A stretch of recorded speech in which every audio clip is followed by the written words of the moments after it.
বিসমিল্লাহির রহমানির রহিম। আসসালামু আলাইকুম ওয়া রাহমাতুল্লাহি ওয়া বারাকাতুহু। আশা করি আল্লাহ সুবহানাহু ওয়া তাআলার অশেষ রহমত এবং দয়ায় সকলে ভালো আছেন, সুস্থ আছেন। প্রিয় দর্শক শ্রোতা, জিনা ব্যভিচার মারাত্মক গুনাহ, কবিরা গুনাহ। এই জিনা ব্যভিচারের কারণে ইহকালে শাস্তি রয়েছে, পরকালেও রয়েছে কঠিন শাস্তি। আজকে আমরা ইহকালীন শাস্তি সম্পর্কে আলোচনা করব ইনশাআল্লাহ।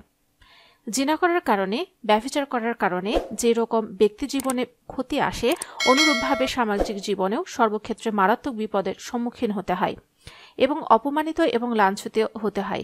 অথচ অনেক মানুষ এটিকে কিছুই মনে করেন না এবং এর জন্য সতর্ক থাকে না এবং অন্যকে সতর্ক করার জন্য চিন্তাও করে না। তো সুপ্রিয় দর্শক, ইহকালীন কি ক্ষতি সে সম্পর্কে আজকে আলোচনা করব। ইবনে মাজাহ শরীফে এ সম্পর্কে একটি হাদিসে এসেছে, হাদিস নম্বর 4019 এবং সহিহা 106। হাদিসটি হযরত আব্দুল্লাহ ইবনে ওমর রাদিয়াল্লাহু আনহু থেকে বর্ণিত। তিনি বলেন, রাসূল কারীম সাল্লাল্লাহু আলাইহি ওয়াসাল্লাম বলেন, যে এলাকায়, যে সমাজে বা যে গোত্রে জিনা প্রকাশ পাবে, অশ্লীলতা ছড়িয়ে পড়বে, সেখানে দু ধরনের মারাত্মক ক্ষতি ছড়িয়ে যাবে। একটি হলো মহামারী দেখা দিবে তথা কঠিন কঠিন রোগ হবে, যা পূর্বেকার লোকদের মধ্যে কখনো দেখা যায়নি, যে রোগের চিকিৎসা দুঃসাধ্য হয়ে পড়বে। নাম্বার 2 হলো এমন দরিদ্রতা দেখা দিবে যা পূর্বে কেউ ভাবতেও পারেনি। এছাড়া যখন কোনো জাতি ওজনে ও পরিমাপে কারচুপি করবে বা মানুষকে ঠকাবে, তখন সে জাতির ওপর নেমে আসে দুর্ভিক্ষ, কঠিন বিপদ মুসিবত এবং আল্লাহর রহমত বরকত কমে যাবে। সুপ্রিয় দর্শক, বর্তমানে আমরা খেয়াল করলে এসবের বাস্তবতা খুব সহজে অবলোকন করতে পারি। খেয়াল করলে দেখবেন বর্তমানে অভাব দারিদ্রতার প্রচণ্ড হারে বেড়ে চলেছে।